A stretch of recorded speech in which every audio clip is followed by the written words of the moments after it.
to allow us to do the public protector's report because of trying to catch up time, and that we will try and slot in tomorrow or thereafter. I'm saying that to everybody because we must try as far as possible, all of us, it's not the responsibility of this committee, that we afford everybody an opportunity to participate in terms of how we arrive at a situation where statements are in Braille is something that the professor and his team must look at. From our side, we'll also attempt to look at it, but there is no guarantee that this committee is going to be able to present in Braille, but we will look at it in the interest of fairness. I'm raising that because it was a matter that was raised with me earlier on.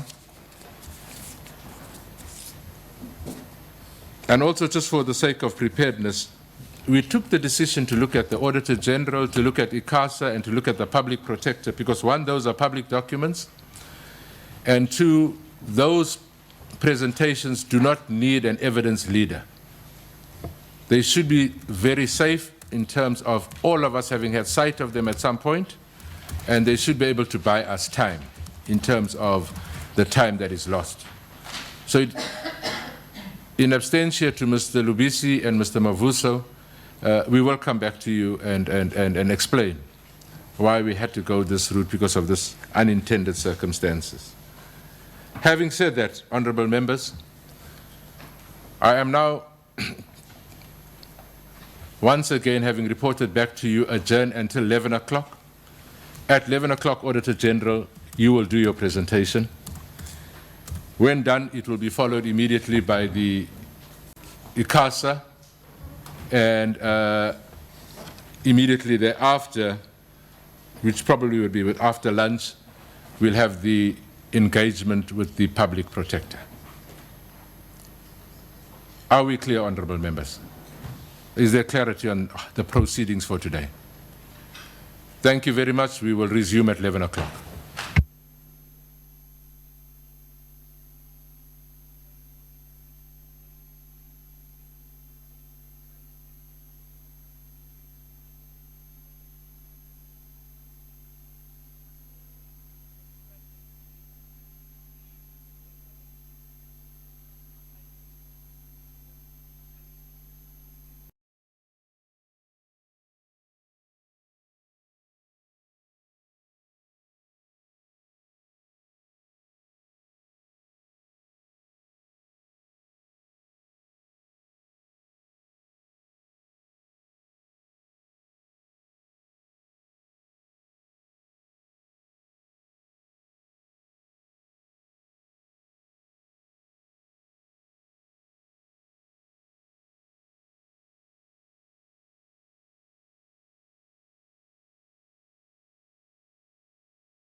Thank you very much.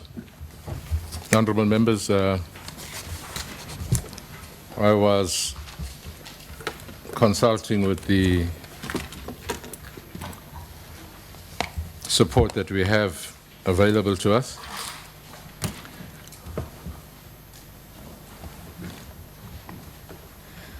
And I'm seeking your guidance, honourable members.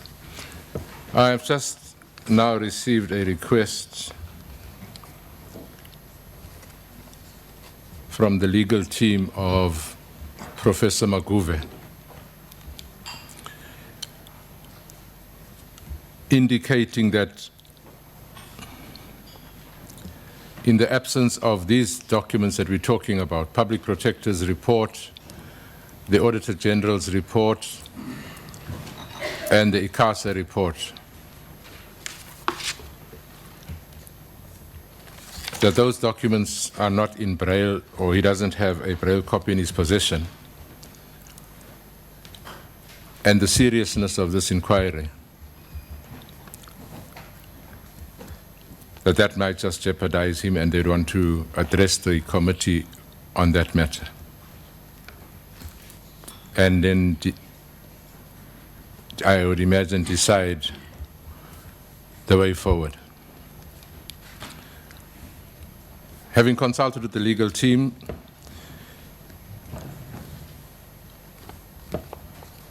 they indicated that might just be possible and it shouldn't be too much of a problem. But before I do that, and I'm hoping that you would agree, before I do that,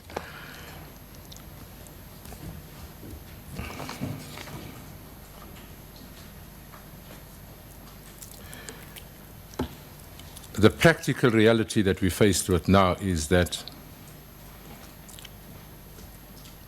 we all agreed when we left here that we're going to start at 11 o'clock. And this matter gets brought to us as we're about to resume. And having conferred, in fact, I sent somebody out to go and check exactly how long will it take to have documents translated to Braille. I'm waiting for the outcome. However, I want to refer the legal team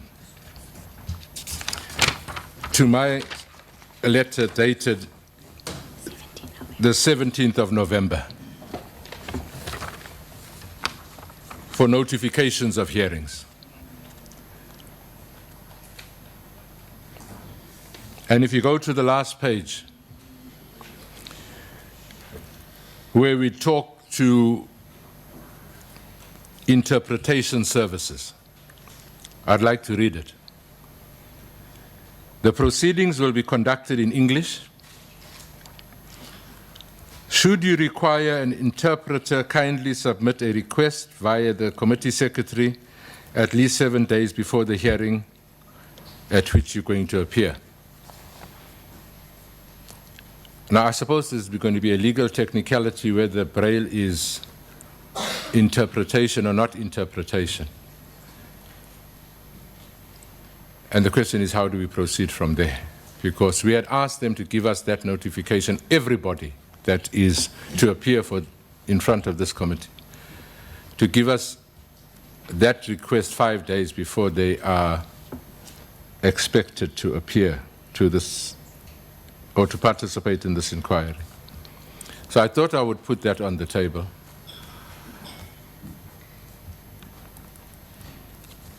And get an indication whether members are happy that we allow the legal team to address us on this matter and on this matter only.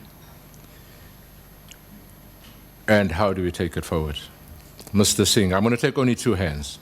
Oh, everybody wants to speak.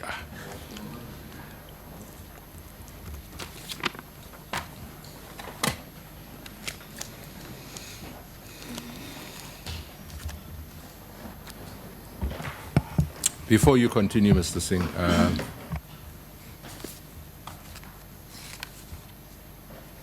I am appealing as the chair, that we should not get bogged down with technicalities. So when you respond, please give us direction, everybody, when you respond.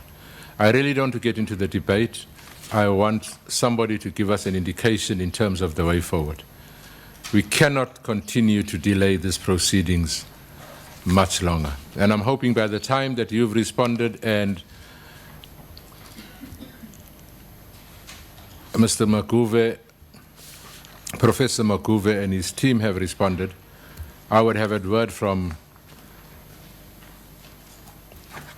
this committee, I mean from support in terms of the possibility of having that done. But I thought I must qualify it by indicating that we had sent that letter to everybody with that paragraph there.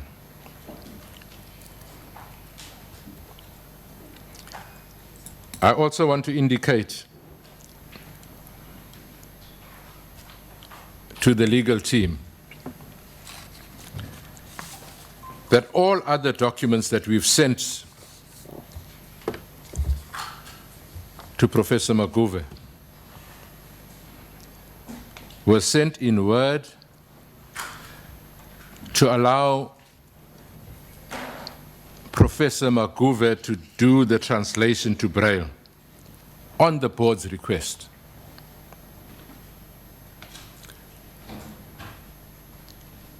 The request was that we send it on Word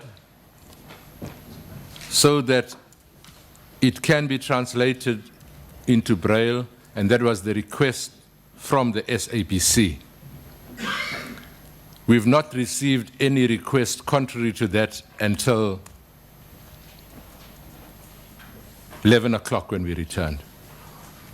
I'm contextualizing it because I don't want us to enter into a debate. We must take a decision and we live or die by our decision in terms of our decision. I really think that's how serious it's become. So now that we've all got the context, let me hear what you've got to say, Mr. Singh. Thank you, Honourable Chair. Chairperson, the first report that we are going to receive is a report of the Auditor General. Now, I would take it that this report has been made available not only to the board of the SABC, as it existed at that time, and the management, but also to the Portfolio Committee on Communications. And if that is the case, this is nothing new. This is not something new before many members of the SABC. It's probably new in front of us as members of this ad hoc committee. And I think we should proceed, that the Auditor General should be given an opportunity to proceed with presenting the report, unless there's he says this is a completely new document or information that he's providing to Parliament and to us. Thank you. Thanks, Chair. I think as a committee we should take serious exception to this, what has just happened. It is nothing more than a vexatious, pathetic attempt to try and delay this committee. There are 3 reports under discussion today. The Public Protector report, which the chairperson of the SABC board should have read and read again and should have copies of. He knew long time ago that it was going to be discussed. Why didn't he bring it with him? Number 2, the AG's report. This annual report came out months ago.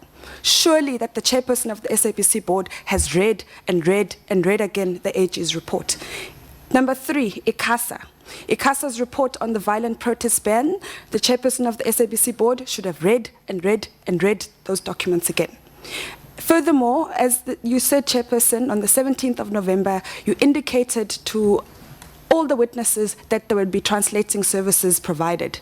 Now, at the 11th hour, when they see that they cannot stall this process, they again attempt to try and stop what we're doing by coming up with this really what is really a pathetic attempt to try and stall our work. So we absolutely must proceed. If there needs to be notes taken, notes can be taken for Mr. Maguvhe, but we cannot wait.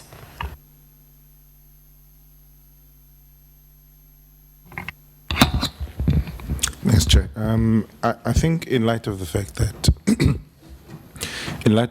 that there was a request made to yourself by the SABC for you to provide the documentation in Word so that it can be converted to Braille, and that you complied with that request, I think Parliament has done its work. I think we must proceed. I think Mr. Maguvhe and his legal team are not taking us seriously. Thanks. Now let me hear from Honorable Khoza. Chair, you know there are times when one's tolerance levels are pushed to the limit. You know, sometimes we self-sabotage by not doing the right thing. This process is inevitable. It's gonna take place anyway. And besides that, we are talking about public institutions here, and in this information age, these reports are readily available as well on the internet. We are not talking about top secret documents. These documents have been released to the members of the public. Everybody has access to these documents. And I honestly don't think, Chair, it is reasonable on their side to think that we are going to tolerate that.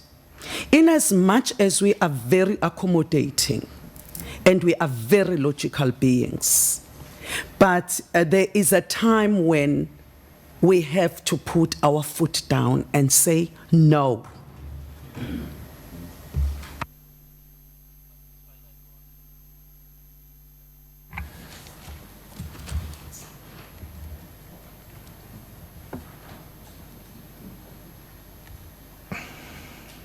Before I allow you, Honorable Waters, and then I'm going to take a decision.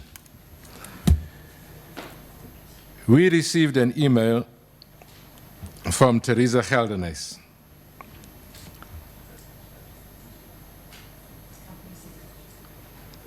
who is part of the SABC. Dear Cindy, I acknowledge receipt of the communication and will respond to the previous emails under separate cover, full stop. Kindly resubmit the communication in Word format in order to allow the chairperson to transcribe same into Braille to allow him to be able to read it. Kind regards, Teresa. I'm not going to allow you to comment, Mr. Waters. We are continuing with this process. AG, it's yours. Thank you, Honourable Chair and Honourable members of the Ad Hoc Committee.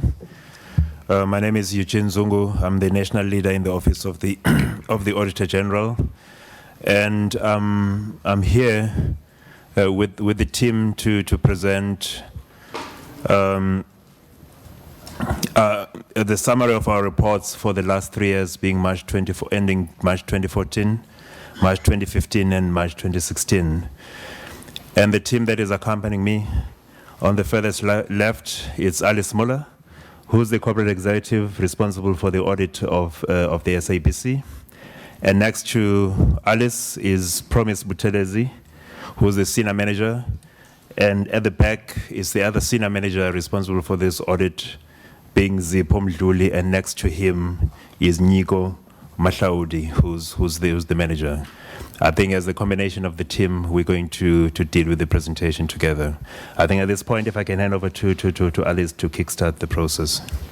Thank you very much, Honourable Chair. Morning, Honourable members. As have been stated in our presentation, we've issued a hard copy presentation to all the members.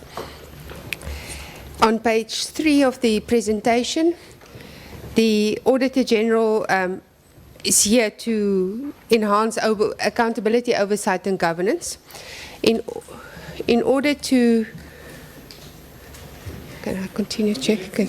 In order to just set the tone for the audit outcomes, we examine 3 areas when we look at the audit reports. We look at the financial statements, whether they fairly present.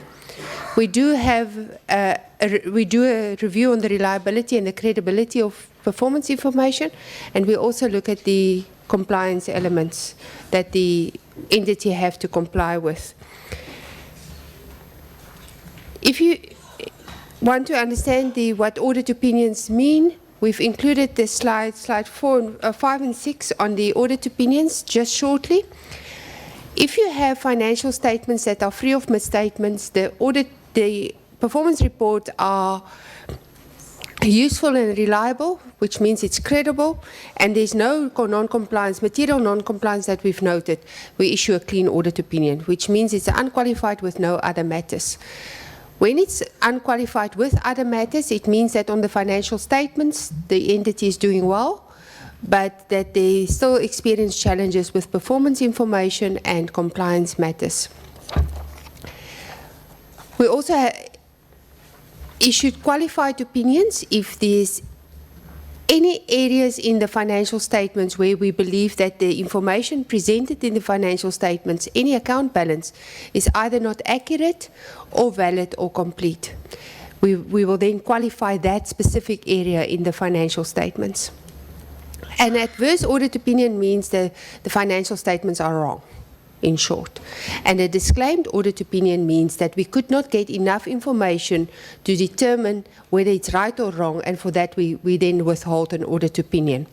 In the case of SABC, and I'm now on slide 7, for the last 3 years, we've issued a qualified audit opinion.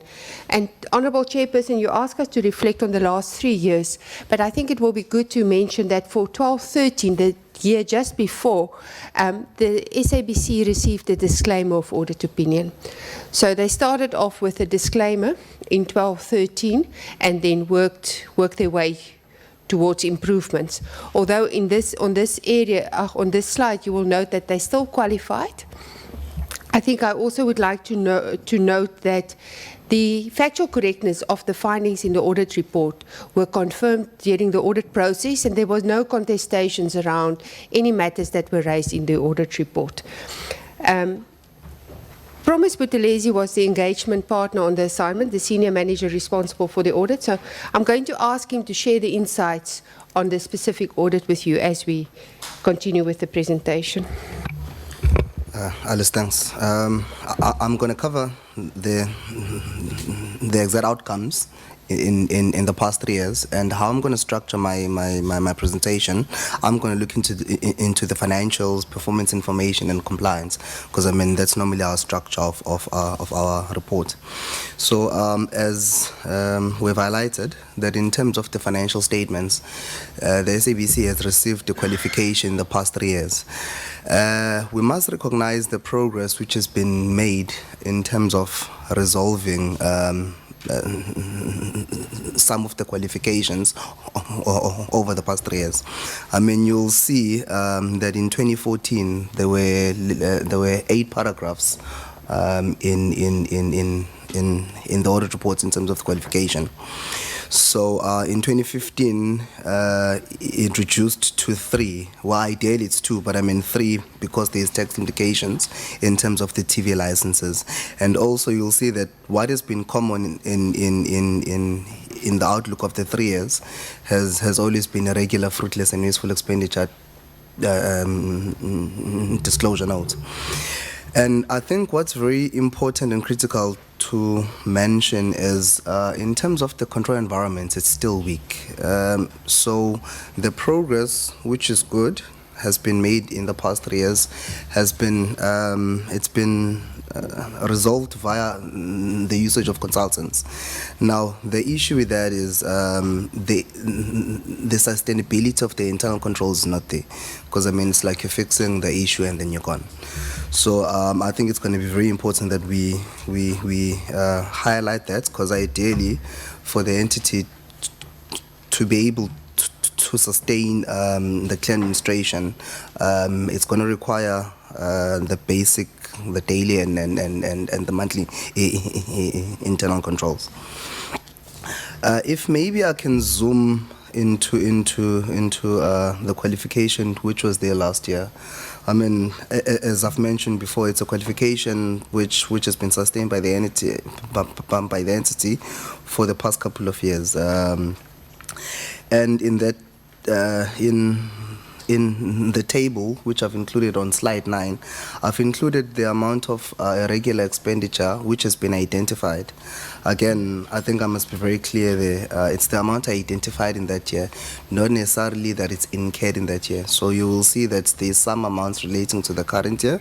There's also the amounts which are relating into the previous years. But also, I think what's important is the amounts which has been shown there in their financial statements. If you refer into the annual report, you'll see it's note 43. The amounts which is shown there is not the credible and the true reflection.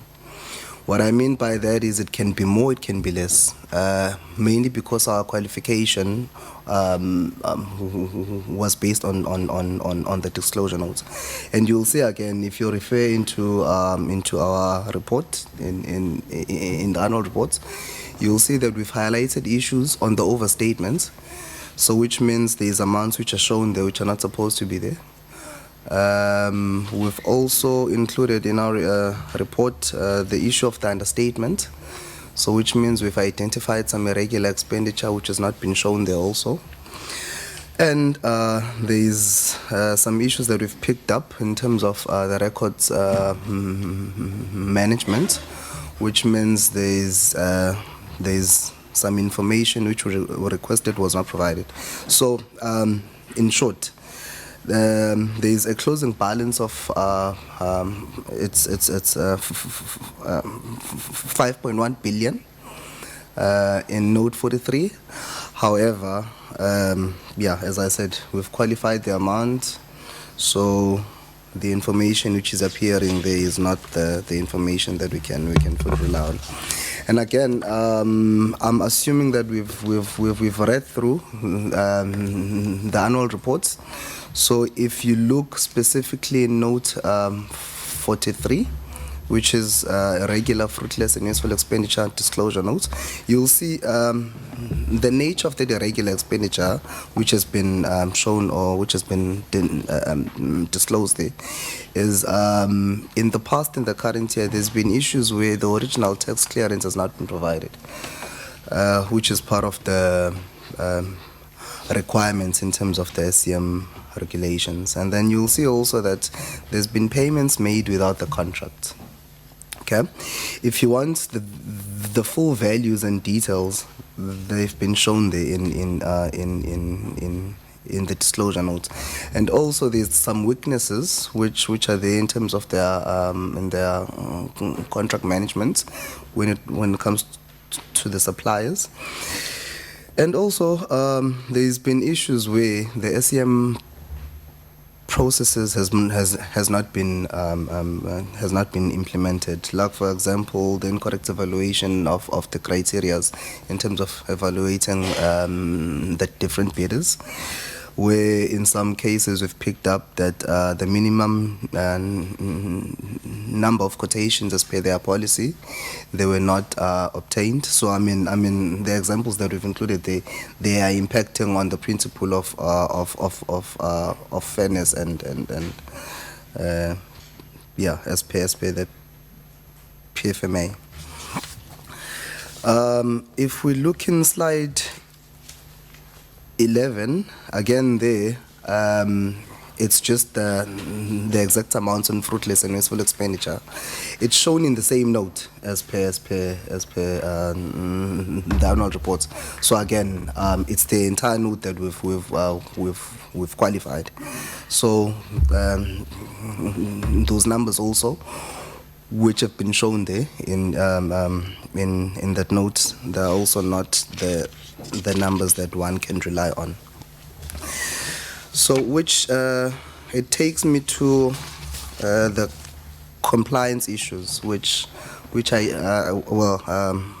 ideally they're starting from slide 13. So you'll see that how we look at our compliance, it's technically it's interlinked into our audits of the financial statements. So you'll see in most cases, whatever non-compliance that we are reporting has been also linked or has been reported also in terms of the financial statements. And if you look at the number of the non-compliances, it talks back into what I've mentioned before, that there is still the significant issues in terms of the control environment. So if those basic, the daily and the monthly controls are not there, so there's going to be the significant non-compliances, obviously, which then will translate into the negative opinion. So in detail, we have the annual financial statements. Ideally, it means in the past 3 years, the financial statements which are submitted, they are always corrected via our process. So meaning the significant misstatements that we pick up every year. So had we concluded on those financial statements, maybe the qualification paragraphs, they were going to be more. However, with our process, we're able to resolve a couple of material misstatements. And then you'll see there's issues there in terms of the asset, expenditure management, procurement management. Well, in 14 and 15, there were issues on the revenue management, which were merely linked into the TV licenses. And then I think one significant non-compliance also that I'd like to highlight is the consequence management. So ideally, this is interlinked into our qualification on regular fruitless and wasteful expenditure, in the sense that, as per the PFMA, once you've incurred irregular expenditure, your next step is to investigate it and take any necessary steps if it needs be. So it covers the compliance part, and then we can move into the performance information, which has been covered on slide 15. So there, what we do, we'll take obviously the corporate plan and look whether is it making sense. Will the oversight structures be able to hold the entity accountable? So I mean, we'll look into the usefulness of that corporate plan. Is it making sense? Is it well defined? Are the targets realistic? Can one hold the entity accountable as to what they said they were going to do, and have they been able to do it? So in the past 3 years, we've had issues in terms of in terms of their corporate plans, and also from there, we're looking into the performance reports, so to say. So you've wanted to achieve, for argument's sake, you wanted to achieve 15 provincial insets. And if I'm unable, well, and then say you'll show 10. If I'm not able to verify that 10, so I can't also confirm on the credibility of the actual information which is appearing there in their performance reports. So again, in the past 3 years, we've had issues in terms of the reliability of the performance reports.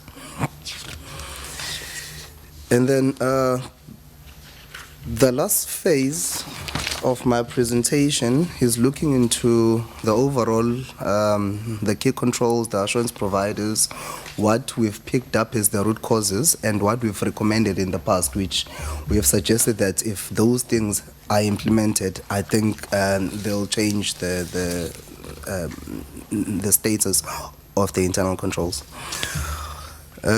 We've included what we think is all the role players which must be involved in providing the oversight in terms of the internal controls. So you'll see we've included, well, mainly our assessment has been on the first level, where we're looking at the senior management, so it's your EXCOs, it's your accounting authority, the board, and your executive authority, which is the oversight ministry. And then there's the second level and the third. I think the conversation is going to be better if we move to the next slide, where we've done our own assessment. Again, the assessment that we've done, it's interlinked into our opinions, so it's interlinked into the findings that we've reported in the past 3 years. So if you look at the first tier there of the senior management, so we have red, or it's supposed to be red. It looks guava. We have red, we have yellow and green. Ideally, red would mean it requires intervention. In terms of yellow, it means it's providing some assurance. However, there is more which can be done. And then in terms of green, it means we are fully happy, and obviously it would translate into the more positive opinions. So in that tier, we've assessed it as red, yellow, yellow. And again, it's mainly because there's been some vacancies, or there's been vacancies. There's been some there's been some suspensions. So ideally, overall, the incumbents of those positions they've not been stable in the past 3 years, and I mean it becomes very hard for one to be able to provide the effective oversight, more especially if you're looking at the senior management. You're talking about people which are there on a daily basis, who should be able that they monitor the internal controls. And then if you look at the accounting authority, ideally, which is the board. So again, there's been vacancies in the past 3 years. There's been some instabilities also, which are there, again, it makes it very hard for one to be able to provide the effective oversight. And also, our major assessment was on the fact that in the past 3 years, there's been some issues that we've reported in terms of the control environment, and I mean if the situation is not changing, so which means as far as our process is concerned, so it means we feel maybe there's some more which can be done by that structure. And then in terms of the executive authority, our assessment was done at a portfolio level to say there's a couple of the initiatives which one would commit on. Like, for example, you would have the quarterly meetings with ourselves and all the entities. So in the previous year, there's been those effective meetings which were there. So our assessment was done in that regard. And then in terms of the second level, we have the internal audit, and then we have the audit committee. The reason why we've highlighted the internal audit as green, it's mainly because our assessment of the internal control environment and their assessment is similar. So which means ideally they are doing what they're supposed to do. However, it's just that those similar findings as ours, which they are reporting now, they just need to be implemented. So we thought we are happy with that structure. It's just that it's more of the implementation now, which must happen, which should be more on the management side.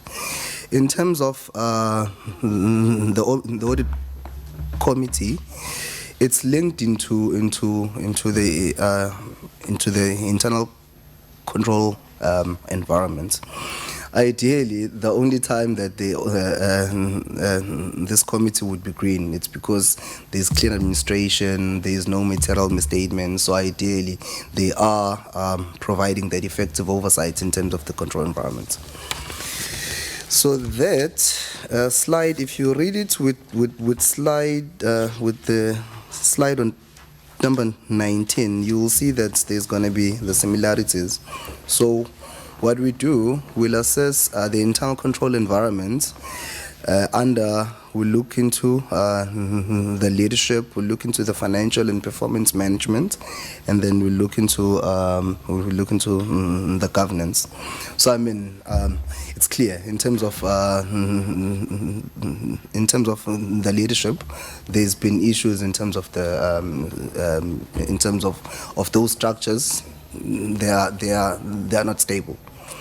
So, which I've covered in the previous slide, and also one very important thing which was not there, which has resulted in us assessing the 2016 as red.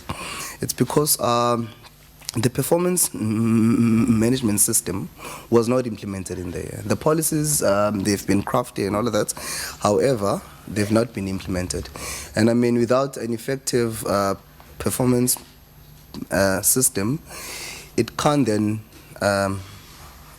it can't result into the clean administration, which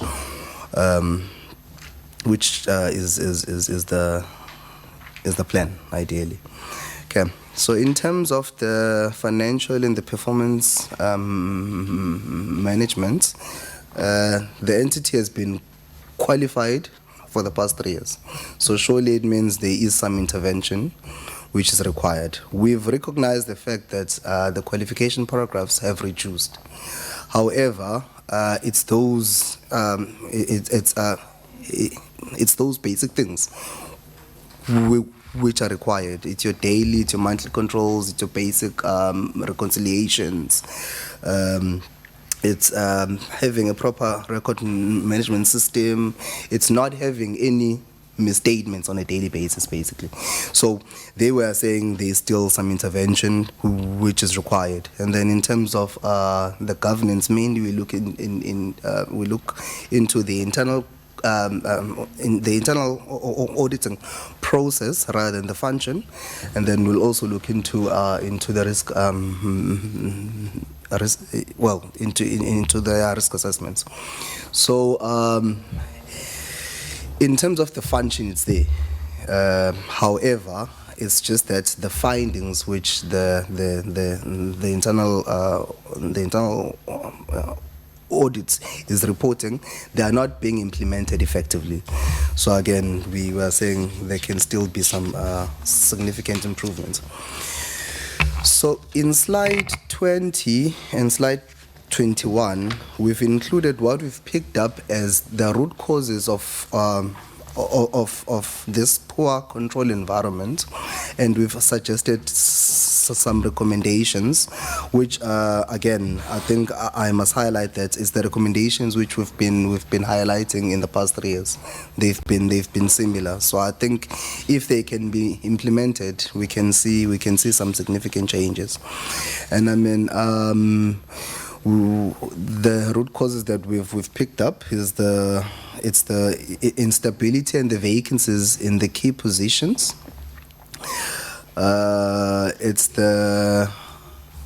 We feel their action plans in terms of resolving the qualifications, yes, they've been there. However, they've not been effective, more especially as far as the regular, fruitless and wasteful expenditure is concerned. It's the not having enough consequences for not implementing those action plans. It's the we feel also in terms of their performance management system, the issues that we've been reporting in the past have not been resolved at a quicker rate.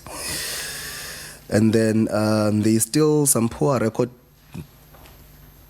management system for them to be able to support the financial and the performance information. And I think one key one is not having sufficient consequence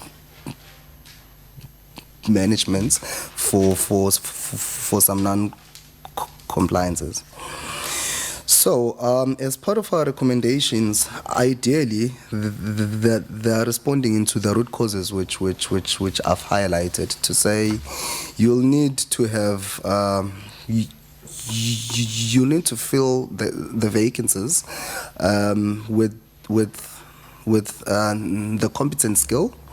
you'll need to ensure that when you're submitting the financial statements to us, well, and obviously the performance information, it's been reviewed thoroughly, so which means there's sufficient assurance providers which will be able to review in detail, and then you just need to ensure also that there's an effective record management system, more especially in terms of the supply chain, because that's where we've picked up the significant weaknesses. And there should be the stability in the governance structures, which are providing the oversight, and also. Rather than having the action plans in place, those action plans must be implemented, and they should be able to address our findings and also the findings of the internal audits, because mainly they are more or less similar. And then you improve and beef up the daily and the monthly controls in terms of those daily transactions, and then there should be an effective performance management system which will ensure that it's holding everyone accountable. So yeah, in a nutshell, I think that's what we've been reporting in the past 3 years. Thank you. Thank you very much, AG. We will allow for members. Remember, members, this is about information gathering for our report. And members will all have an opportunity to speak. But before I do that, just so that we are clear on both sides, I want to refer you, AG, to page 90 of the current annual reports. If you don't have it, I'll read it. Page 90 of the current annual report. 90. The page that is headed Statement of Responsibility. And if I take you to the very last paragraph, AG, it says, and it speaks about the financial statements that you've just been talking to now. It says, the directors of the corporation accept responsibility for the annual financial statements, which were approved by the Board of Directors on the 31st of July 2016, and assigned on behalf of the SABC Board Chairperson and the Acting Group Executive as seen below. Signed by Acting GCEO and signed by Prof. Maguvhe. So the question that I'm putting to you for a response, is it correct for us to interpret, by virtue of the signature of the chair of the board and the acting GCEO, accepting responsibility of the financial statements which were approved by the board, is it reasonable for this committee to accept that these documents were read by and understood by the board? That's the only question that I want to ask. By virtue of them accepting responsibility, signing for it as the professor and as the acting GCEO, is it reasonable for this committee to accept that if you accept responsibility and it has been approved by the board, that the board actually, or the chairperson in this case, actually read those documents? Would you comment on that?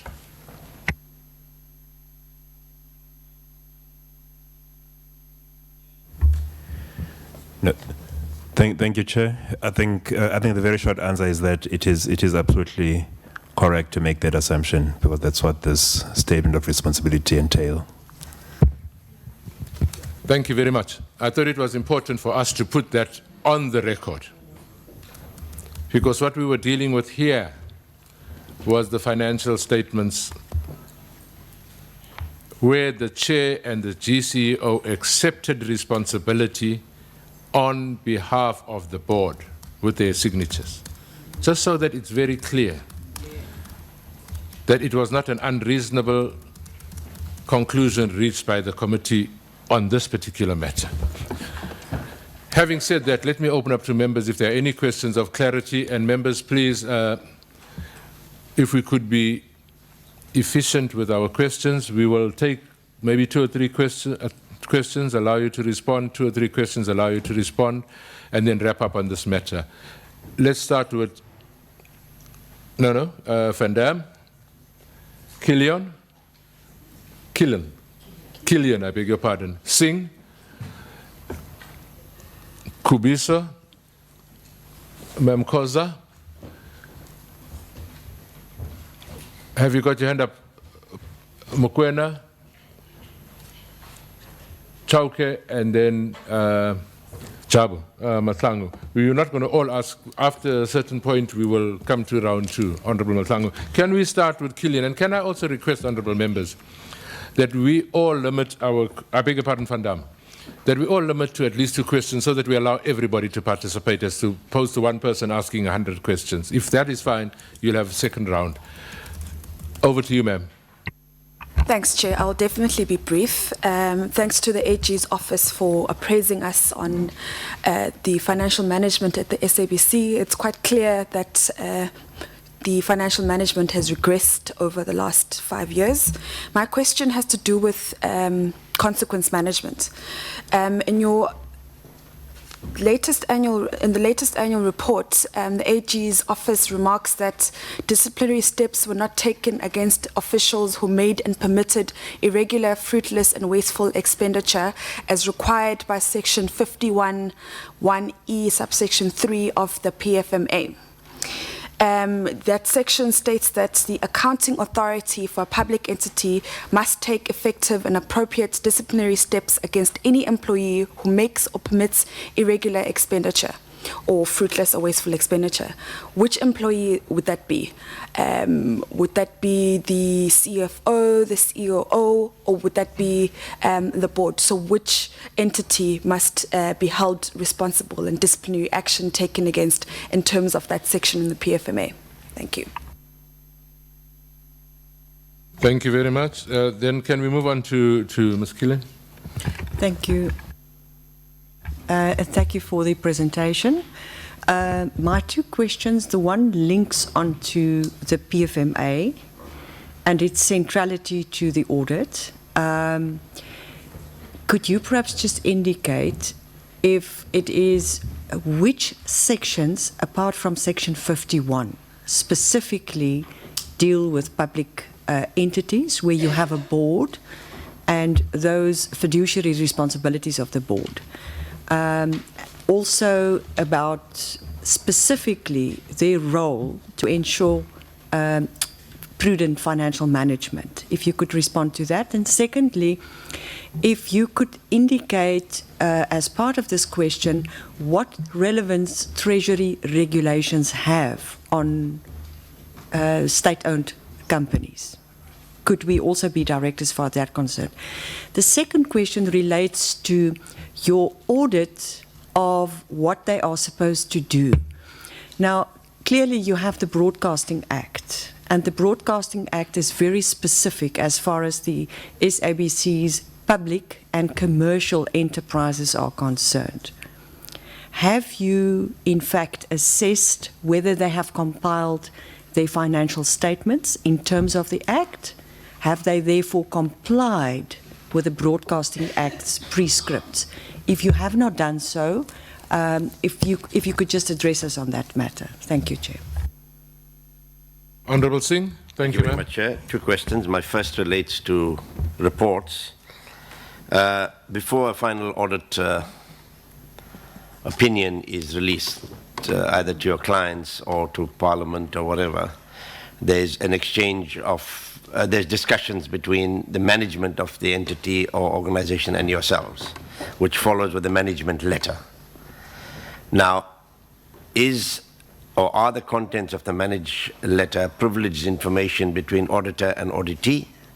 And can you make that management letter available to this committee? In the same breath, there are reports, the audit committee report, Risk Committee, Internal Audit Report, and Skills Audit Report. I'm sure you have had sight and are in possession of those reports, and can you make those reports available to the committee as well? My second question relates to recommendations and actions. Is there any action that you are aware of that was taken against any official within the SABC hierarchy in the last 3 years arising from your audit report? And who were those people and what action, and were you satisfied with the action that was taken against those who might have transgressed PFMA regulations or any other compliance matters? Thank you, Chair.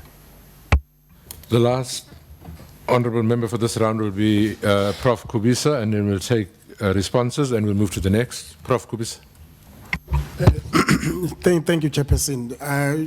I just wanted to know whether there were any engagements, person-to-person engagements between the Auditor General and the auditee SABC with regard to the report. As I understand, there are instances where you meet. That's number one. In your discussion, with them, if you met with them, I see there's a lot of flouting of procurement and supply chain management regulations, like the awarding of tenders without contracts. With whom did you interact, and what were the reasons given with regard to those? Because I view those in a very serious light. Thank you, Chairperson. Can we allow the AG to respond to those briefly, and then we'll go on to the next 4 members who want to raise questions. Anybody from the AG's office? Thank you, Honourable Chair. The first question is around consequence management. And let me just paint the picture. Because irregular expenditure has, in the notes in the financial statements, has been qualified for more than 5 years. It's been an issue even before we took over the audit. The SABC has been in an ongoing process to determine exactly which of the contracts are irregular, and then to, once it's been investigated, then to take action. What we did note is that although they're busy with that process and they couldn't complete that process before year end, that the practice is still continuing. So we've identified irregular expenditure not only for the previous years, there was still irregular expenditure identified in the current year. And it's difficult to determine who's responsible unless you've done the investigation. And that's why we are, in our engagements, are very clear to say you need to determine which ones and agree which ones of these tender and processes or procurement processes are irregular, firstly, then to do the investigation, and then to determine who's responsible. But because step 1 hasn't been completed, there was very little done on step 2 and step 3. And we then emphasized this in our engagements with the leadership to say you have to enforce consequence management once you've done your investigation. What was concerning to us was the matter that we're not only talking about previous years. There was quite a number of irregular expenditure that we identified in the current year. On the area of Section 51, we use mainly Section 51. The Treasury regulations is not applicable, so we fall back on the policies and procedures. In terms of the Broadcasting Act, we only identify areas where it speaks specifically about the financial statements. So we haven't audited the full compliance with the full Broadcasting Act. What we did note in our report, though, is the Broadcasting Act asking for separation of accounting treatment. And I'm just looking for that. It's on page 93 of the annual report. We did note this, and we've been noting this for the last number of years, to say the SABC did not consist of separate operating entities, namely a public service and a commercial service division, and did not have adequate accounting and administration systems in place to ensure that the corporation functioned in separate operating entities as required by the Broadcasting Act. So that's the only element that we've elevated from the Broadcasting Act to our audit report, is the fact that the Broadcasting Act asks you to have two separate set of financial statements, which they haven't done. They haven't done it for the last number of years, and they haven't got processes in place to be able to separate those accounting numbers. On the reports, Honourable Singh asked about whether the management report is privileged information. The management report is a tool we use to confirm the factual correctness of findings. And what in an audit process happens is that we elevate the matters that are material to the audit reports, and those matters that are not material remains in the management letter. Why it's important that we do continually issue those management letters is because they normally contains the internal control matters that, should they not be attended to, it can eventually lead to audit qualifications. It is privileged information between us and the auditee. We did issue the management letter after the audit report this year. Normally, the management letter we issue a bit later, normally early in August, because we work towards end of July to finalize the audit report, and then we tidy up the management letter and we issue that. And we would prefer the committee to get the management report from the auditee. The risk reports, etc., we use in our audit process, but we don't keep copies of them. There is an audit and risk committee at the SABC which we attend, but as I say, we don't necessarily keep copies of those reports. But we are active participation in those meetings, though.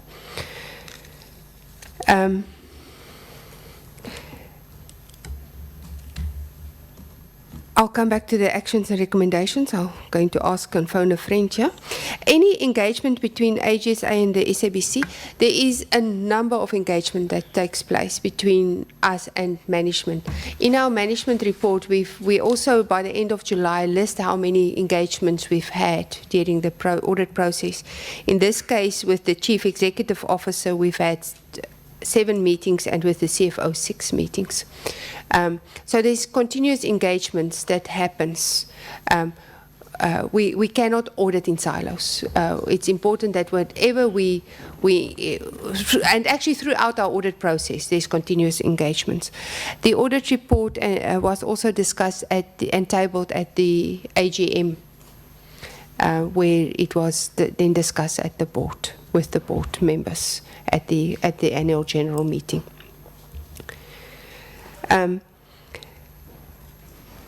You ask a question around recommendations, whether and actions that were based on our recommendations, and you basically asking was there corrective action after we've issued the audit report.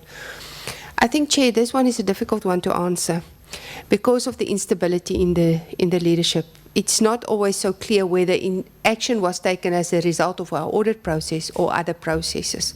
So it's difficult for me to conclude that action was directly linked to our audit process. What we did note in the SABC, even coming from 12-13, is that there is a skills gap, especially as far as it relates to their financial management. And this matter has been raised continuously in our audit reports to say you can't fix the internal control environment if you don't deal with the skills challenge in SABC. As a result, they have appointed a financial manager in February this year. That's a qualified chartered accountant to build that capacity. Together with the previous CEO, that's now CFO, is also a chartered accountant. So I think they are in the process to build the capacity, financial capabilities in the SABC. Thank you, Chair. Further responses from your side? No? Honorable Khoza, followed by Honorable Mokwena, followed by Chauke, and then followed by Matlangu, and then followed by Waters. Thank you very much. First of all, let me thank the AG for their presentation and also acknowledge that you are merely giving us the glimpse based on your audited information and what you requested as a sample. But there may also be areas where you could have picked up certain critical issues.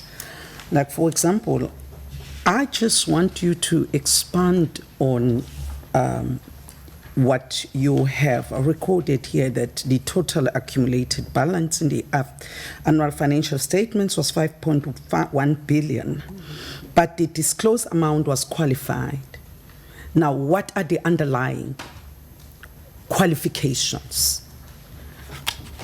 And I also want to know if the payments without contracts, did the AG possibly pick up some major transactions? We are aware of some major transactions that took place, which involve the primary asset of the organization in the form of records and stuff like that, the archives and stuff like that. Did the AG possibly pick it up, maybe either in the liquidity report or in anything? Because we also want to understand the rationale behind that, and whether the commissions that were paid, were they consistent with the legislative requirements, and were they in terms of the performance, the agreed performance agreements. You know, I know that it may not have really occurred to you, but it's important for us because this is a major area. And from what you are saying here, you are talking about inadequate contract management. And to me, there is something that is shouting to me as I read this. And again, the payments without contracts is something that is a case in point. And finally, because my areas are really more on the finance side, some of the issues that are really key, we also need to understand, for one, I normally sit in the Finance Committee in Parliament, and I'm part of this ad hoc committee. One of the things that I'm very concerned about is when you have, you spoke earlier on about misstatements or understatements and so forth, but the problem that sometimes one gets a sense that sometimes you get a sense that people would, you create something to justify, possibly unlawfully, benefiting somebody through something that may seem legally correct. Let me give an example. I'm going to be hypothetical. Say you decide that you are going to, in something that has not gone out in a tender, whatever, and you sell a specific asset to a specific provider or whatever, and then you then deem that as performance bonus, when in fact it's maybe even the process of actually selling that particular asset is a problem. And the case in point here is the issue around the archives, because we do need to understand what is the underpinning rationale behind the sale of the archives of SABC, and why were certain individuals given bonuses on that. What was the justification? Probably it could have been in the management reports saying maybe because they went all out, whatever. We don't know because we don't have the management reports. Of course, we will try to get them. But from the AG perspective, we are interested in that. And finally, Chairperson, if you could kindly give us the figures around the contracts that the payments of contracts that were the payments that were made, the payments without contracts that were made. If you have a figure, if you don't have, you can always submit it to us later on. Remember, this is an inquisitorial process, and we need to get, you know, to the bottom of some of the leakages that are happening in some of our public entities. And I hope that we wanted to set a tone about how Parliament is going to be moving going forward. Thank you. Many thanks, ma'am. Could I then have Honorable Mukwena? Thank you, Chair. On slide 9, irregular expenditure, the difficulty with this is that the body that is supposed to investigate these irregular expenditures is the body that we're inquiring here. So it's and as you've heard, it's kind of difficult for us to even get documents. Do you have some kind of indication of what kind of? I know it's them who are supposed to investigate, but did you get a sense of what kind of irregular expenditure was executed here? Yeah, I mean, I'm not asking for absolute details because I'm quite sure that, as you say, it's not in your competence. And also, under on slide 11, fruitless and wasteful expenditure. Same question. If you have an idea what kind of fruitless and wasteful expenditure we're looking at there. And then also, in the same question, if you could just indicate the gravity of the wasteful expenditure and irregular expenditure, to the extent of indicating which would have crossed the legal line to the point where somebody could be prosecuted, or I just need to understand the gravity of what was going on in the SABC, because the issue of expenditure it has been a huge one in that entity. Two, I just wanted clarity on what the ma'am said earlier on in terms of the Broadcasting Act. You mentioned that according to the Broadcast Act, they're supposed to install 2 financial officers. Is that correct? 2 separate financial officers. And if that was not complied with, what were the reasons for that contravention of the Act? And then my last one, Chair.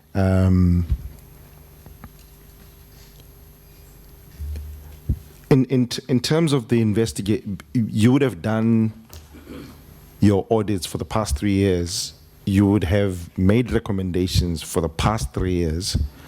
And I just needed to know the effectiveness with which your recommendations were implemented by the board or whoever, CEO or CFO, and and whether any of the effectiveness would have contributed to the dismal decline of the institution. Thanks.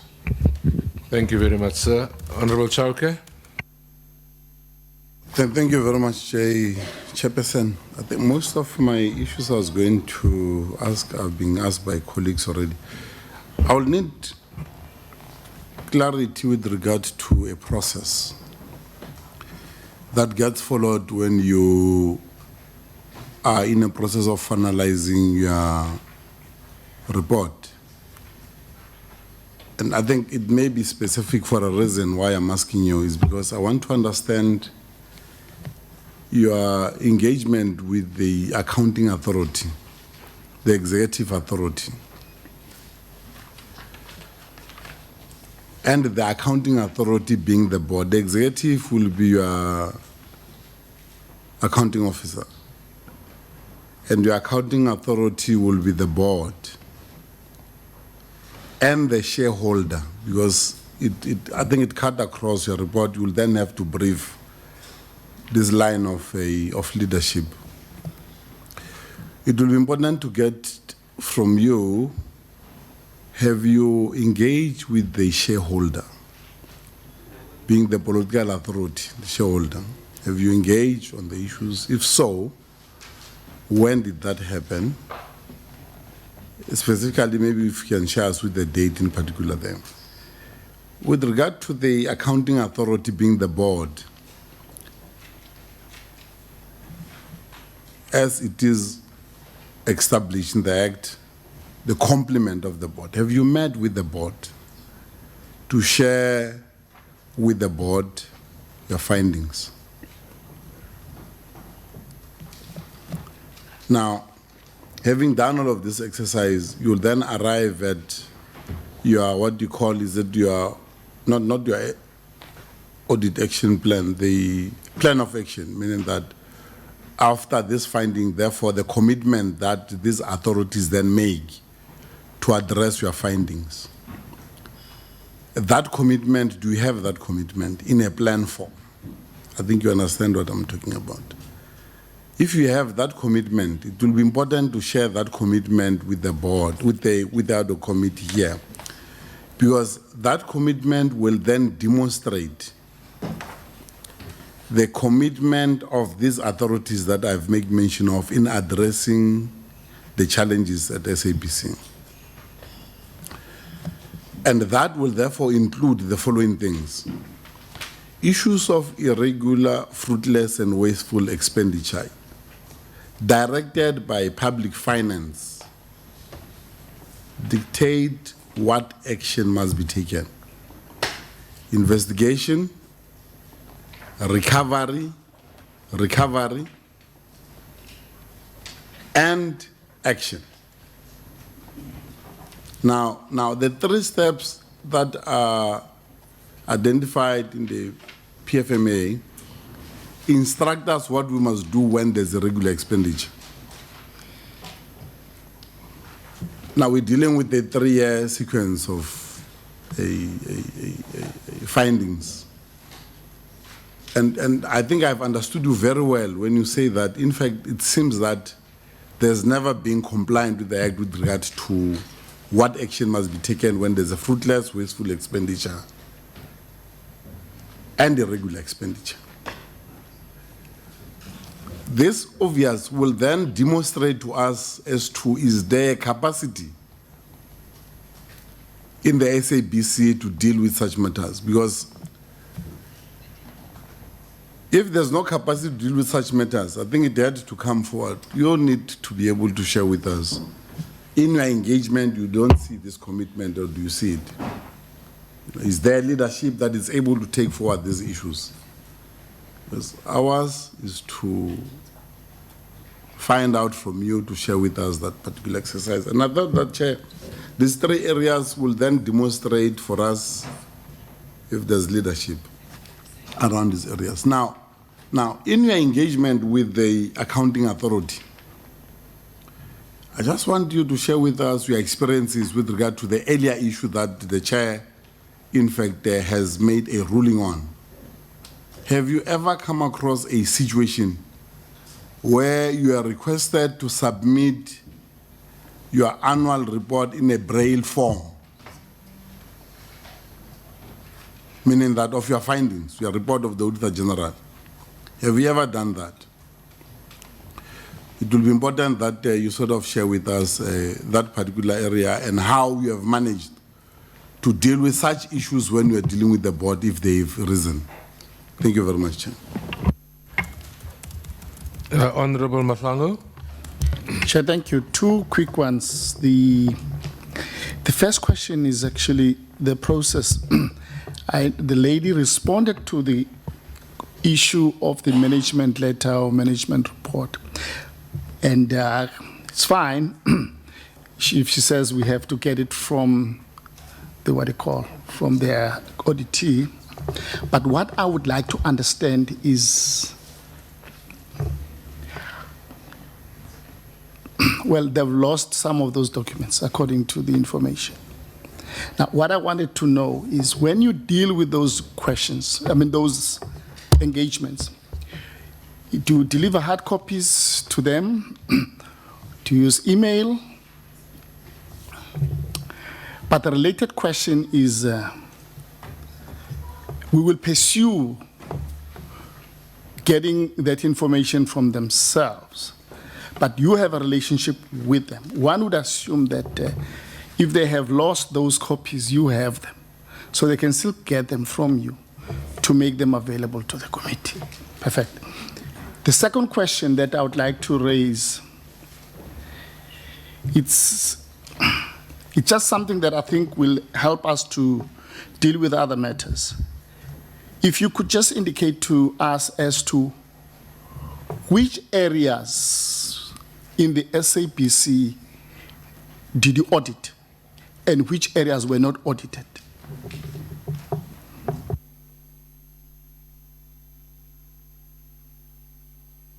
Very much, sir. Honourable Waters. Thank you, Chair. I'll be brief. Given the fact that the SABC board or person is refusing to hand over certain documentation, when you were conducting your audit of the SABC, were you prevented from accessing any information at all? Was it denied to you? And if so, what was it? And what action did you take to get it? And what impact did it have on your audit? Then, as far as the 3 documents that they claim are no longer in their possession, that's the internal audit of the committee meetings, the management report responding to your findings, and I can't read my handwriting here, but the group, I think, executive corporate, I think was the first report you mentioned, Chair, that you said they no longer have in their possession. I forget the name of it, sorry. I can't read my own handwriting. That's how bad it is. I should have been a doctor. But the thing is, for me, as a layman, any corporate that's worth its salt that has, any filing system of any sort would have on hand internal audit committee meetings on file. Anybody would do that. So, can I just get your opinion about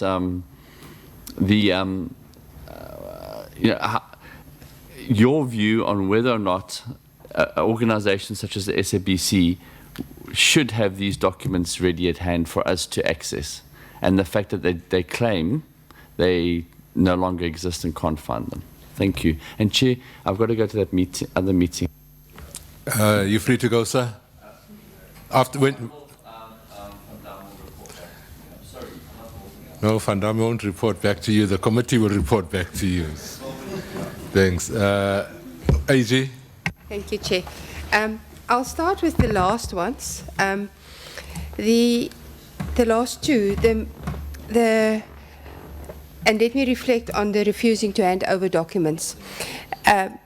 During the audit process, we haven't had any limitations on refusing to give us documents except for supply chain management.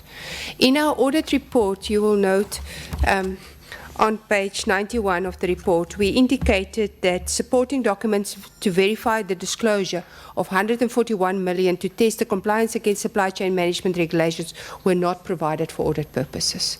So there were 141 million rand of worth of documentation that we didn't get.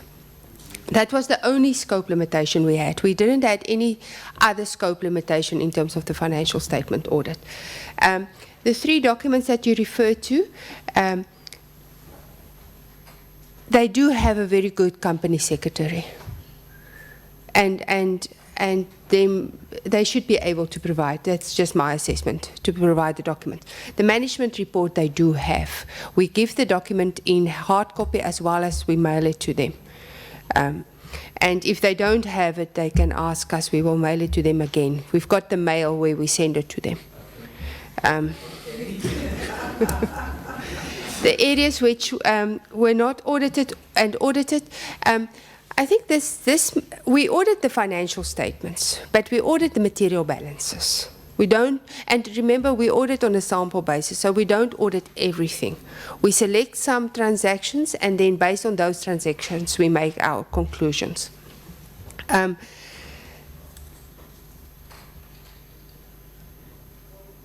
Yeah, maybe that goes with the previous question by Honourable Shauke to around the process we follow. When we follow, during the audit process, there's regular engagements between us and management. As the board indicated, and maybe Chair, with your indulgence, I'll also go to page 90 of the statement of responsibility, where the chairperson actually says, the directors meet periodically, primarily through the audit committee with the external and internal auditors. So we don't necessarily attend their board meetings. We mainly attend the audit committee meetings, which is chaired and presented by the board. So it's chaired by a board member, and another board member sits on that committee. So that's how we normally interact with the board itself. We also engage the executive authority through the year. I think in the last year we had 2 or 3 meetings. We can give you the dates. I don't have the dates with. But the AGM was on the 4th of September this year. And at the AGM is chaired by the minister, which is the shareholder. And we at that AGM, we also presented our audit report. And we made the same comments like we did today around the internal control weaknesses. So nothing we said today was not in line with what we either said to the board previously, to management, and we also present to Parliament in October to the Portfolio Committee of Communications. Actually, what we presented today was an extract of what we presented to the BRRR during the BRRR process. The action plan, there was a comment about the action plan. We haven't seen the revised action plan. It was supposed to be at the audit committee that would have happened now in November. That audit committee didn't sit, obviously, because there's no board. So we haven't had sight of the revised action plan. What is maybe of importance to note, and I think there was a comment around that as well, is in dealing with the qualification areas, the SABC have appointed consultants to deal with the complex matter around TV licenses, taxation. They had a number of areas that they had to fix. And although we have no problem with them using consultants to deal with the matters, we are still concerned about the internal control environment, to say if the internal control environment is not strengthened, the moment those consultants exits, there's a risk of deterioration that they need to take cognizance of.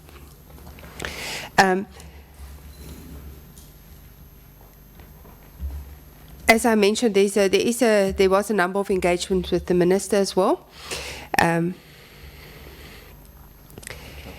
Maybe if I can just, I'm working it upwards.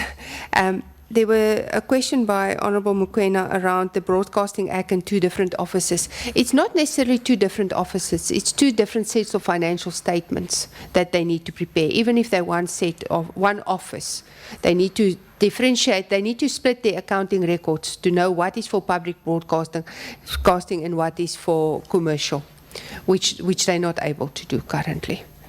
Okay. They haven't set up their IT systems, they haven't set up their structures to do that. Don't enter into a dialogue with him. My apologies, Chair. The fruitless and wasteful and the irregular expenditure, maybe if I can just clarify this, even the 5.1 billion in the financial statements. We've had cases that we identified during the year where they included matters in the irregular expenditure note that was actually not irregular expenditure. Okay. We've identified matters that should have been there that were not there. And then thirdly, we've also identified instances where we could not determine whether it is irregular or not because we couldn't get the documentation. So because of this environment, it's very difficult to determine and to pinpoint contracts, because the SABC needs to go through a process, even where we've identified possible irregular, to determine whether, and investigate those to determine whether it is in fact irregular or not, and who should be accountable, which they haven't done. And they haven't done that for the last number of years. And because they haven't implemented performance management, they haven't even implemented consequence management, this matter is not getting to a situation where it's concluded on. The same goes for fruitless and wasteful expenditure. And maybe, Honourable Chair, it will be good for the members to reflect on note 43 in the financial statements. And what I would also like to suggest is that you ask the SABC for detail around this. Some of this detail will be in our management letter as well. So the moment you get the management letter, there will be detail around these contracts as we've identified them. But as I said, we've required the SABC now to go and investigate and determine whether it is irregular or not.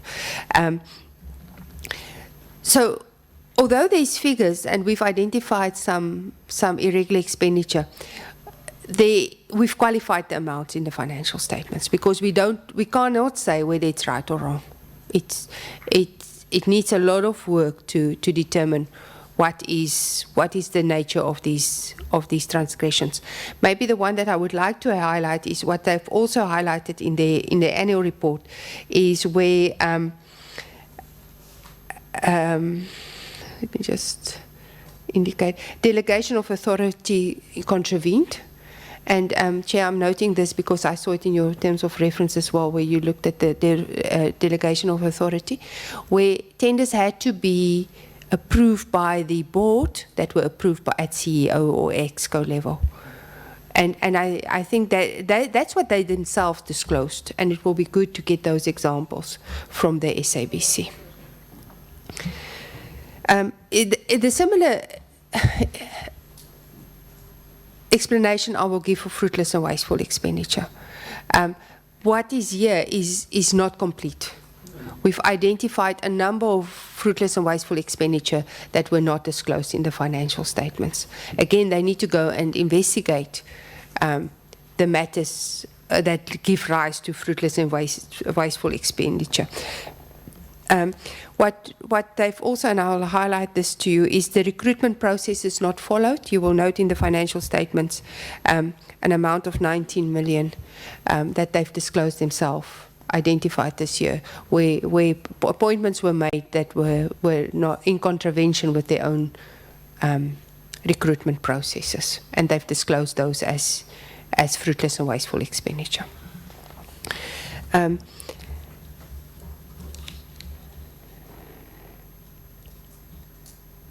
Yeah, I think that concludes my response to this. All right, can I have a bite?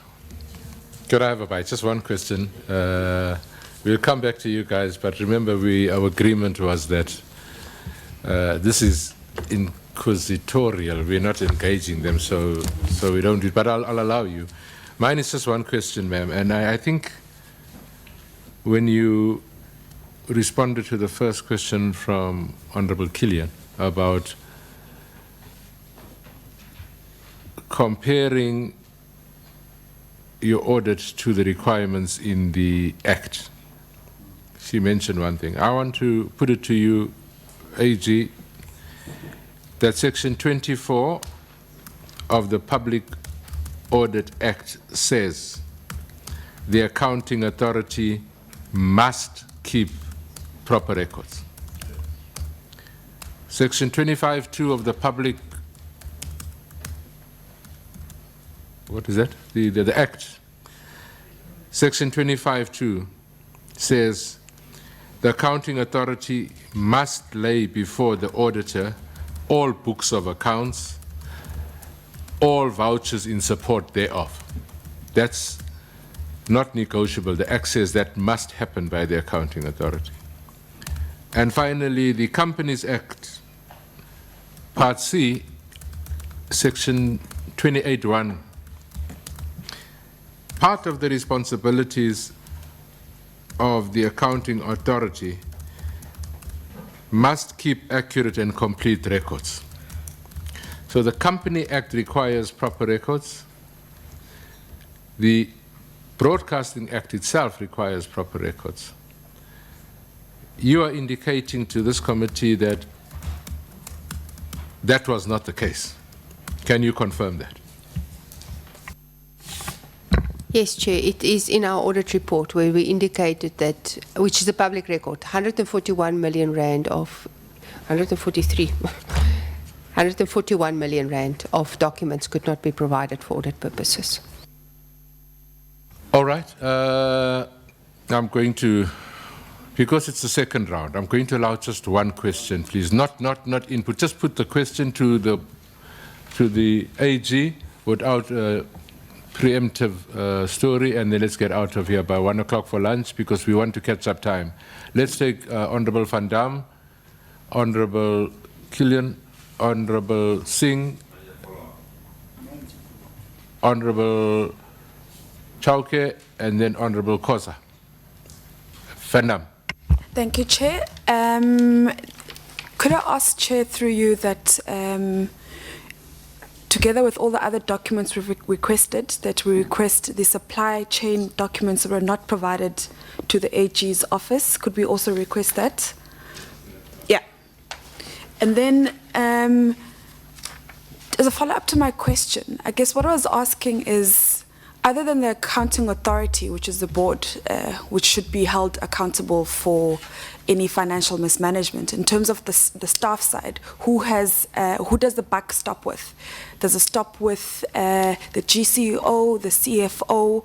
That's the question I was asking. Honorable Killian. Person emanating from the reply on the relevance or applicability of Treasury regulations, and you said that you rely on the internal policies. Just a question, were you able to also audit the progression and salary, bonus payments, etc.? Have you found anything irregular in relation to performance management system or policy that is in place? Could you perhaps just elaborate on that? Thank you, Chair. Honorable Singh. Thank you, Chair. I think my earlier question, Shanga was supposed to answer with regard to, in the last 3 years, was there any action that you are aware of that has been taken against any office bearer or official within the organization for transgression of PFMA? Honorable Chauke. The point shades the internal audit. Please talk to the mic. The internal audit committee chair, that maybe with regard to dealing with all of these findings, it had to start with the internal audit committee to process. Now that the board does not exist, are we in agreement that nothing is going to happen until such time that there's a board? So it means that all this fruitless, regular expenditure, wasteful and all of that, nothing will happen until such time that we have a proper accounting authority, meaning that the board that will then discharge its members to serve on the internal audit committee. Honorable Khoza?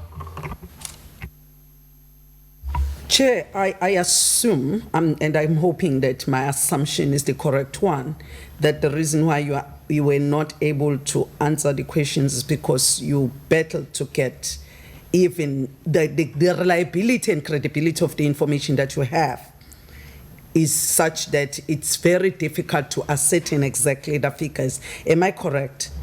And secondly, I just wanted you to confirm if you said there is no performance management system, or they do have, but it's not being implemented or whatever. I just need you to confirm that aspect for me. Thank you. AG? Thank you very much, Honourable Chair. There's a question around where does the buck stop? The buck cannot stop anywhere else as at accounting authority level.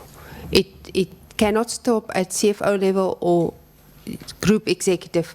The board is the accounting authority, and and in terms of the PFMA, that is the ultimate accounting level. In terms of the salaries, bonus payments, we did raise a number of internal control findings, the main one around the performance management system. They did develop policies, but it was still not implemented. Actually, at the AGM, the group CEO committed to the shareholder that they will start with the EXCO members and start signing performance contracts. So even as at the end of September, it hasn't happened, or by beginning of September at the AGM.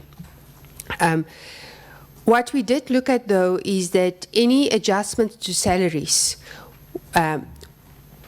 whether it was approved by the board, and that we could confirm.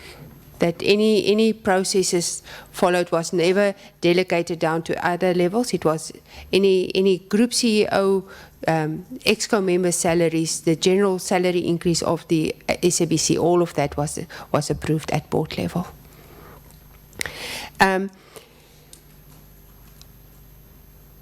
Honourable Singh, you asked a question around the any action based on transgressions. That one is the one that I said it's difficult to answer, because there's a number of disciplinary processes happening in the SABC, a high level of suspensions, etc.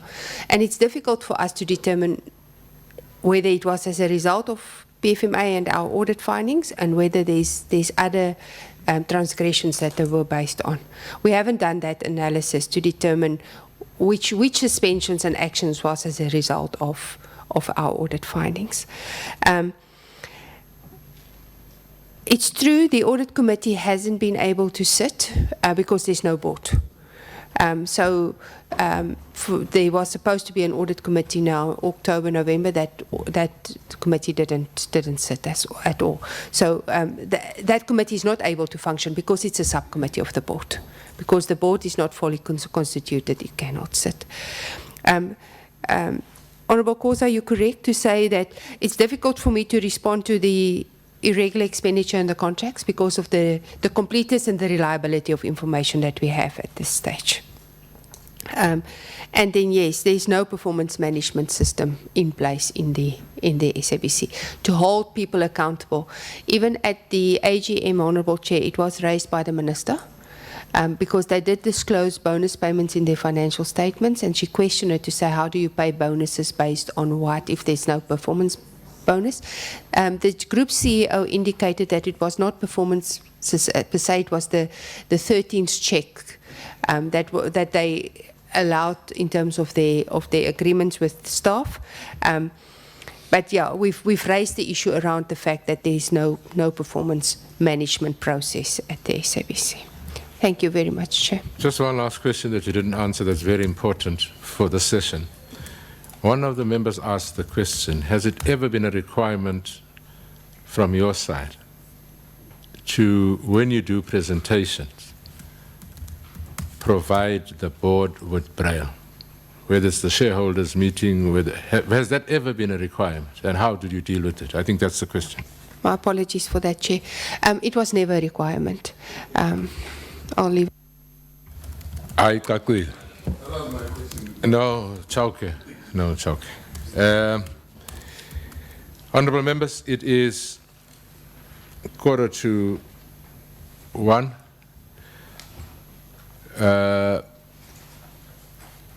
EASA is here. Can you make yourself ready for 2 o'clock?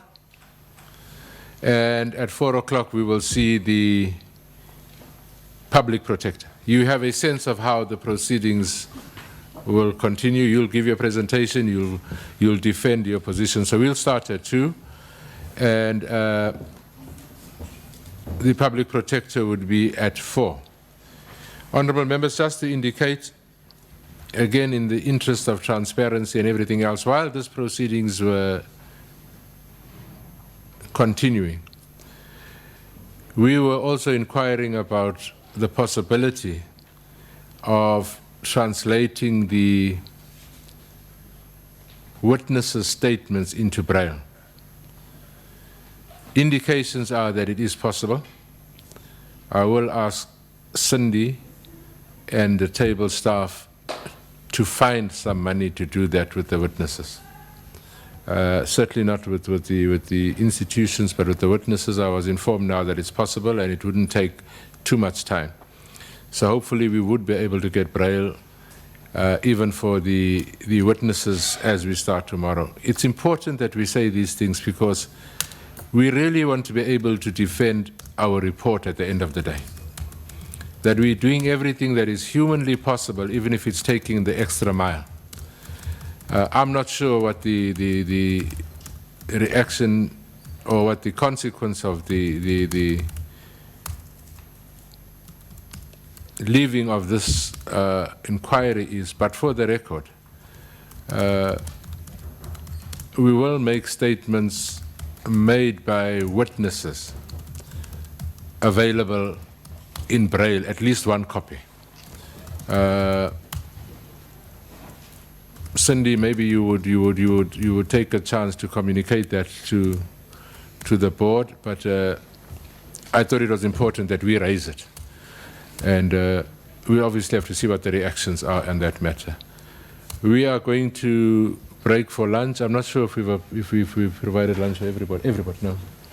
Unfortunately, we also cash struck, but members of the committee, E209 is where you retreat, here where we come from. Members of the committee, to the Auditor General and your team, thank you very much, sir. And once again, our apologies for the inconvenience this morning. Things will smoothen themselves out as they go on. We will reconvene in this venue at 2 o'clock and we will get straight into the EASA engagements. Thank you very much.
Sanbonani.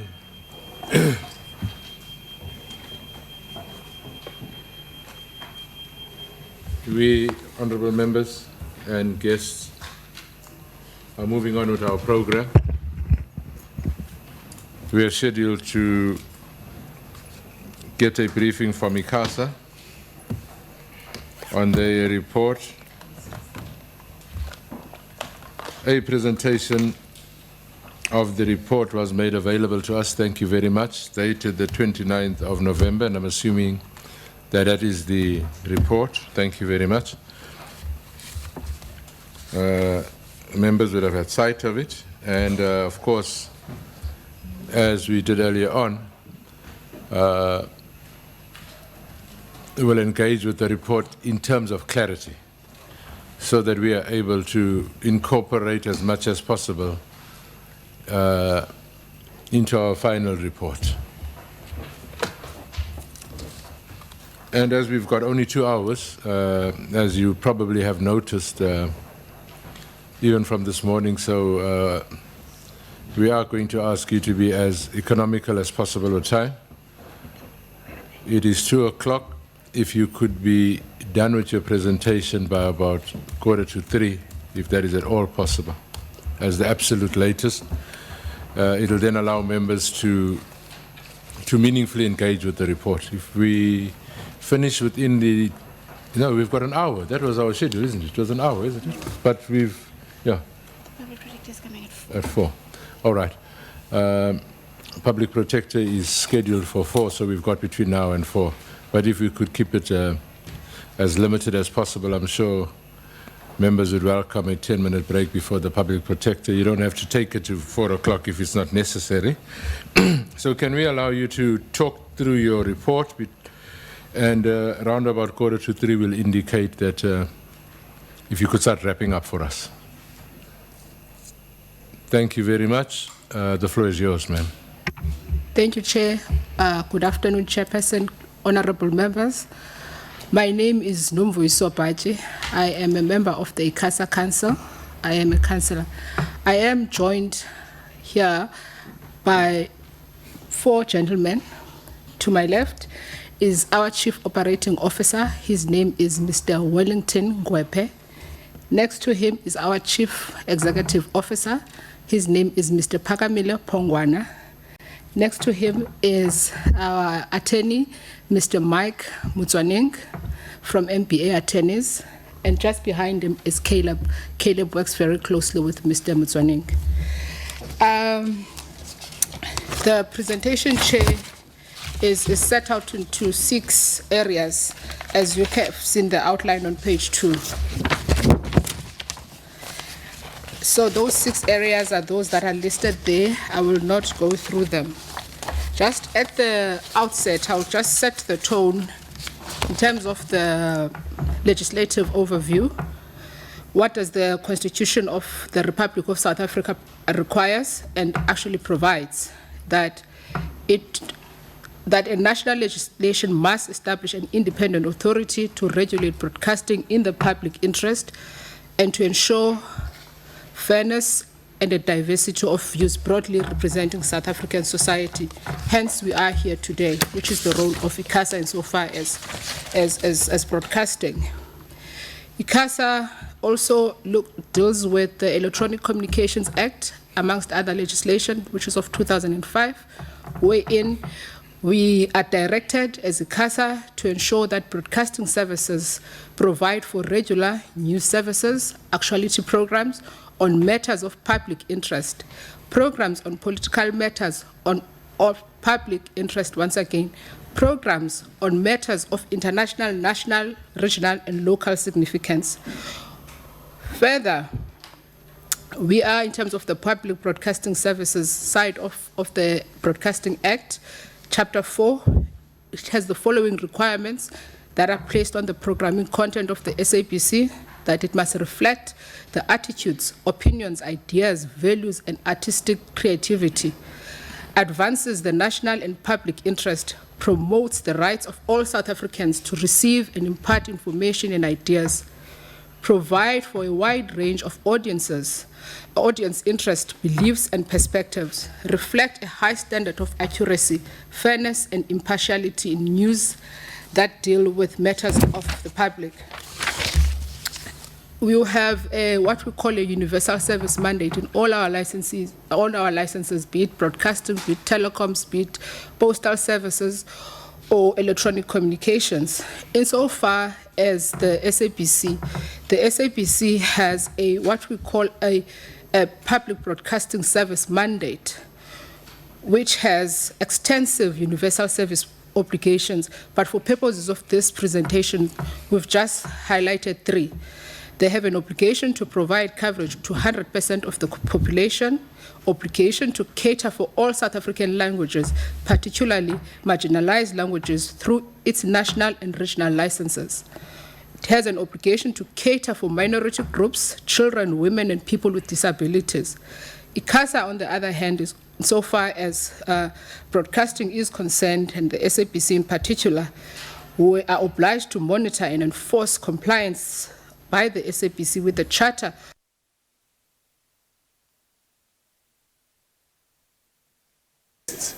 all the rights and obligations enjoyed by South Africans, and particularly workers in this case, in terms of our labor laws.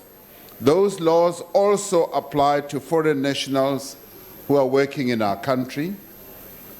There are currently sectoral wage determinations that prescribe conditions of employment and minimum wages for the hospitality as well as the agricultural sectors of our economy.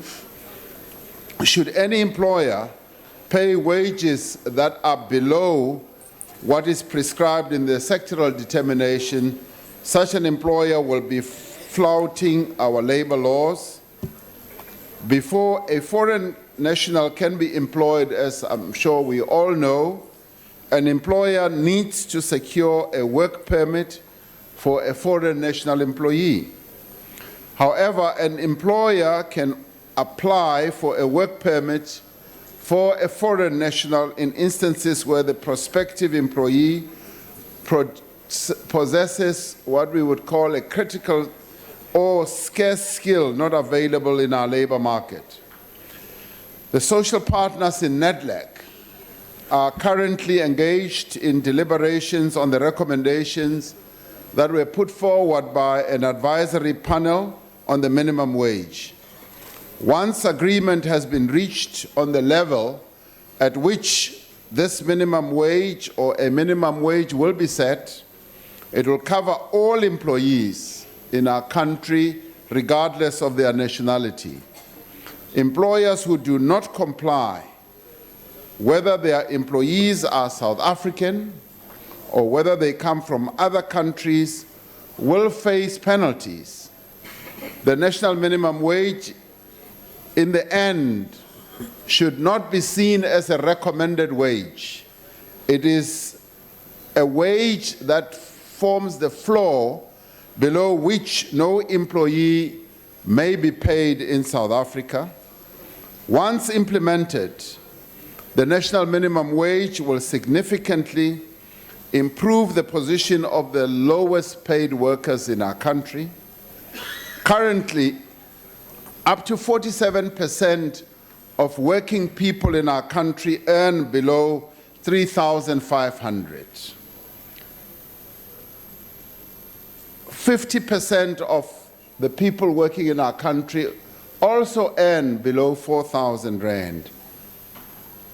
And 51% of those many South Africans live on less than 1,036 rand a month. Now, if we have a minimum wage which could be agreed to by the social partners at NEDLAC, Madam Speaker, it will be a radical shift with regard to addressing the issue of wage inequality in our country. When you have so many people earning less than 3,500, and we estimate that these would number about 6.5 million to 7 million people, this minimum wage would in many ways begin to lift 1.5 million South Africans who are currently laboring under what I would call wage poverty.